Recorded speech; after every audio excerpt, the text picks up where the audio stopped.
În cazul în care vrei să închiriezi spațiul ăsta, e de închiriat. Ai acolo zona de așteptare dacă vrei să-ți faci. Aici ai două spații de lucru, 1, 2. În stânga, acolo în spate, asta e un grup sanitar și așa se vede din partea cealaltă. Asta a funcționat foarte bine, face suficient față pentru două locuri cum aveam aici. Iar ce e foarte mișto e că ai și spațiu sus și așa arată zona de sus, proaspăt renovată. Noi n-am știut când o să ne mutăm și din cauza asta am renovat, am făcut pereții frumos, tavanul. Aici îți poți pune un birou exact cum am avut și noi. În partea asta altă e ușa.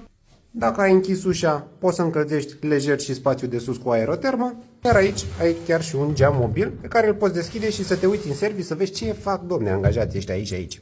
Așa că dacă vrei să închiriezi acest spațiu, el este valabil începând de la 1. Până atunci poți să vii să-l vezi, să vezi care e treaba. Ce îți pot prezenta eu ca avantaje? Stânga ai construcție, dreapta ai construcție, deasupra ai construcție. Însemnând că este foarte bine izolat și nu este în frig, adică nu ai pereți exterior care să ia contact cu aerul rece de afară, ci doar acolo o zonă mică unde ai și lumină și ți intră și în service. Ușa are 3 metri înălțime cu 3 lățime sau 4 cu 3, ceva de genul, ușă pietonală în mijloc, etanșat la fel jos. Iar în cazul în care ești la început de drum sau deja ai o activitate și vrei să ți-o extinzi un pic, un spațiu de 2 mașini, chiria pentru acest spațiu este 800 de euro. Și foarte important e că mai jos de atât nu se va închiria acest spațiu.